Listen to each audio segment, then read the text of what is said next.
Good morning from a rocky sea day. It's still early in the morning, and the ship doesn't arrive at Sitka until around 10 o'clock, so we still got a good bit of a day that we can do activities around the ship and see what all's going on.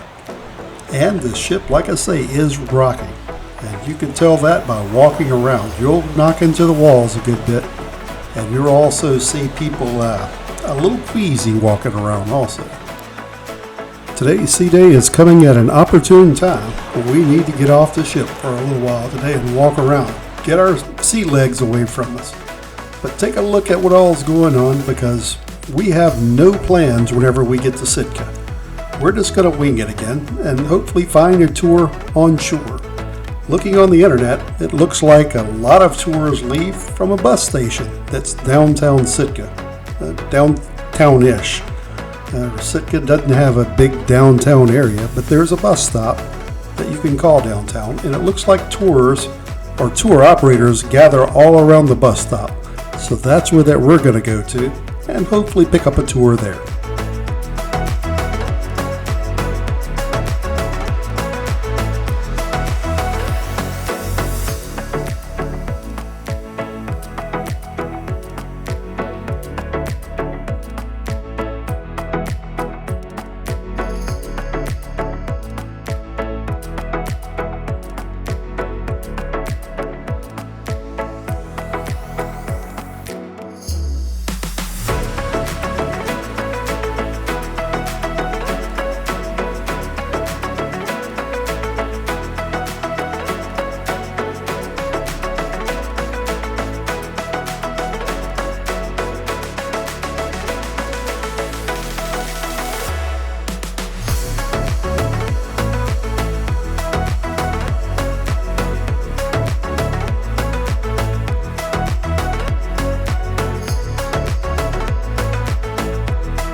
As we start to come in the view of Sitka Harbor, we start to see some sights outside. A volcano. Can't pronounce what the name of this volcano is, but it was pretty. Snow-capped tops and green down below. Pretty volcano. One of the other things that we happened to see as we're coming by is we thought were rocks in the water. Turns out they're fishing boats. There's a whole school of fishing boats. Apparently they're on a school of fish right below them. And we didn't know what they were catching, but it must have been a good catch right there, because they were all piled up in one little area. And whenever pulling into the harbor, I can't say what side of the ship had the prettier view. Both sides had excellent views. And of course, we had reminders all through the ship that the rocky seas were still yet to come. But this is the other side of the ship. Of course, it looked idyllic over there with little cabins and places to stay right on the shore. And on our bus ride to the downtown area, the bus driver, or our tour guide at this moment, is telling us that don't miss places to go. Fortress of the Bear and the Raptor Center. And hopefully we'll go to both. What's the don't miss scenic thing that we need to see? If you can find a way out there, go to Fortress of the Bear. That's my favorite place here. They're bears. It's kind of like a zoo, but it's a huge enclosure. But they've been there since they were babies, and the oldest ones are like 13, I think. But they know sign language. They'll come right up to the fence and like wave to you, and they'll put. And we took the bus driver's recommendation. Where he dropped us off at was taxi stands. We took a taxi up to the Fortress of the Bear, and the taxi driver gave us about 45 minutes there, and then took us down to the Raptor Center, the Eagle Rescue. So it was a pretty good day there. Both of the trips cost about $100 for the 5 of us. That was $100 total for both taxi drives, not each way. It's a total of $100. And you may be looking at this Fortress of the Bear enclosure, thinking that's an odd enclosure that they're in. That's because it's a repurposed sewer treatment plant. They closed down their sewer treatment plant and built a new one, and rather than tear everything down, they left the center open and moved in all the naughty bears into this area. That way they didn't have to kill any bears, and now they have a little tourist attraction in the same spot. Just got put in there with my so she's got some teeth. Based on her behavior, it seems like more so she's just wanting to something to occupy. So I'll like run back and forth with her. Like she had a head swimming and then kind of like they rather than a head feeding.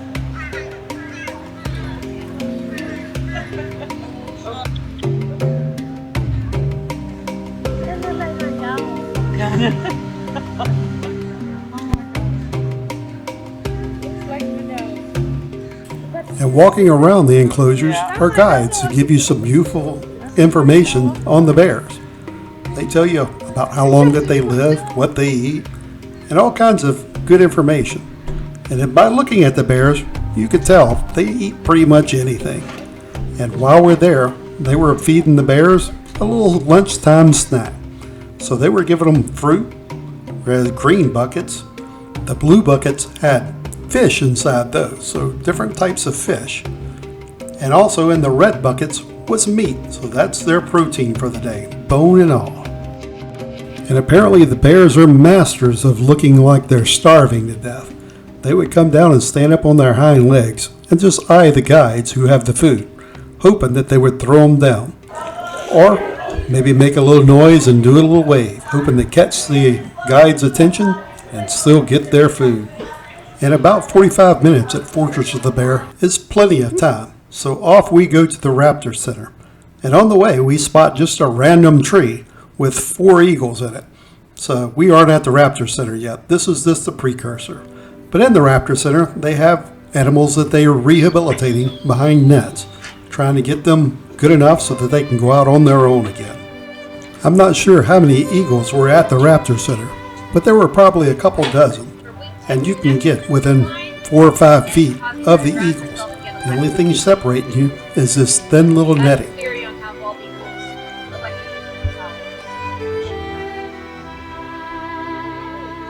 In addition to eagles, they had several other birds scattered throughout the area. This falcon looked like he had a broken wing. And this owl, well, he does the impossible of turning his head, which seems like 360 degrees. But owls, falcons, all kinds of different birds scattered throughout. They each had their names right on a sign right up front.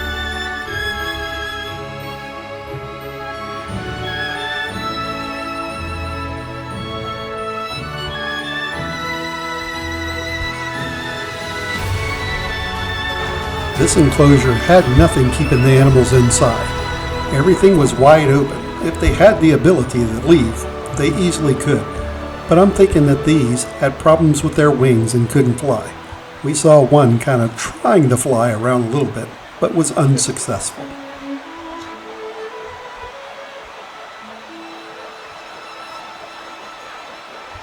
And if you wonder how big the wingspan is of an eagle, this will give you a good idea. We stayed at the Raptor Center about an hour and then took a nature walk through a historical park back to the ship.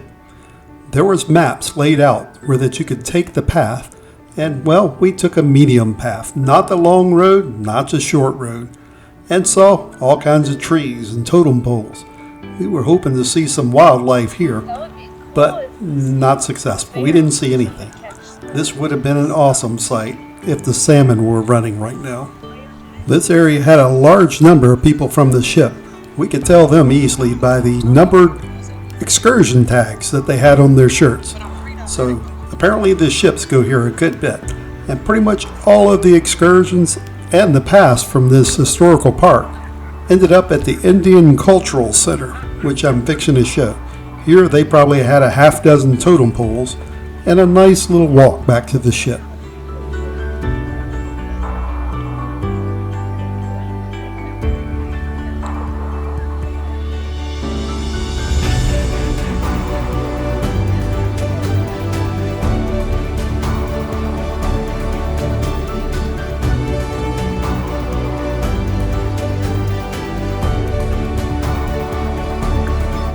All along the walk back to the ship were benches where you could sit for a while if you were a little tired.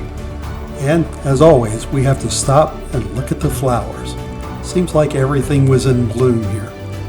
We even caught a glimpse of a hummingbird coming up to all the flowers. Who'd have known that they had hummingbirds all the way up in Alaska? I didn't do it.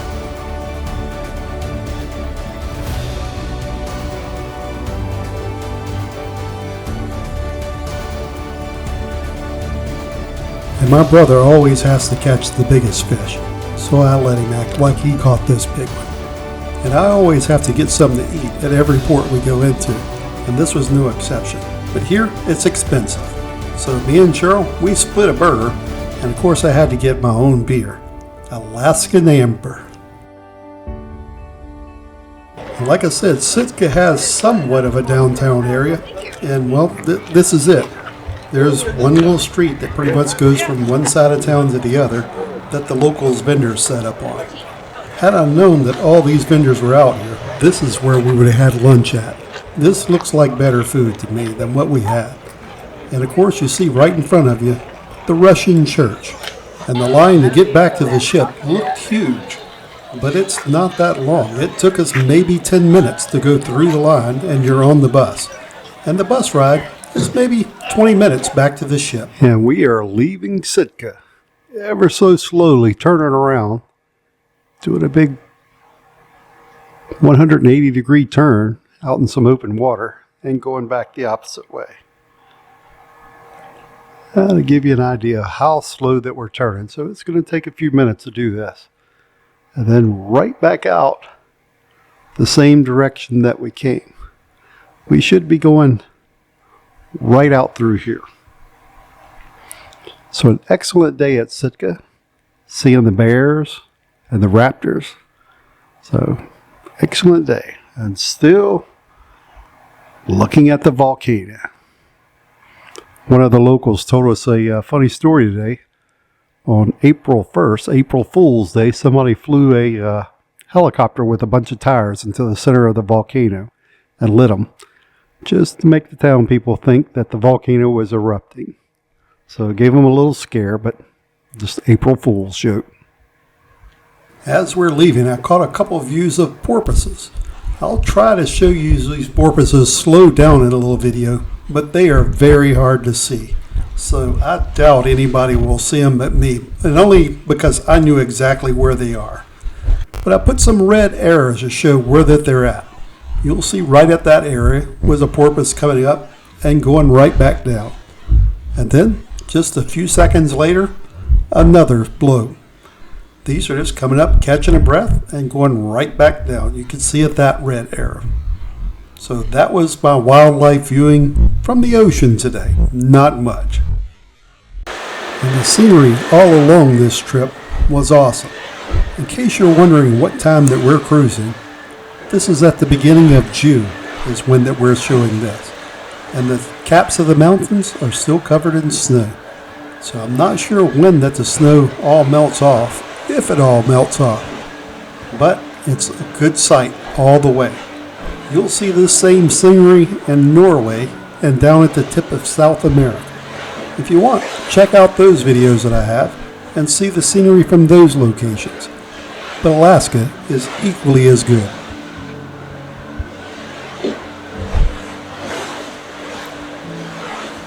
And we're sailing away from Sitka right at 5:30, so just in time for us to make dinner. And tonight's theming, Italian. So Italian is one of my favorites. So we'll have to show you what all that we got and pick out what you would like.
And after dinner tonight, we found a nice little piano bar where we could sing along with the hits. Yeah, this guy was pretty good. We stayed the whole set for him and even watched the next set. So he was that good.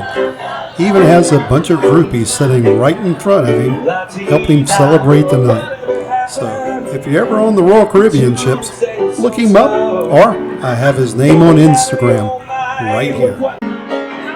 And I think it's gonna be a long, long time. Touchdown, break around and get to mine. Knock off and I think I am at home. Oh no, no, no, I will rock it now. Rock it now, but it has to be your head alone. Love it. Yeah. I'll let you guess who requested Bon Jovi, but to give you an even better hint, I'm married to her. So, yeah, Bon Jovi. And you could see other people in the group were wanting to see Bon Jovi also.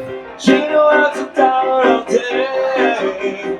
Waiting for a man's praise on the pain for love. For love. Just says we ought to hold on to what we got. The times of making liberty to make it all out. We got each other, and that's a lot for love. We'll give it a shot. Go halfway, then you say, take my hand, oh man, I swear. Very nice, you guys.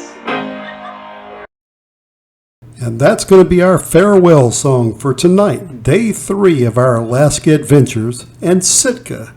And well, we had no plans in Sitka, but Sitka turned out to be an excellent port. As again, always, if you haven't subscribed yet, hit that subscribe button. And thanks for watching.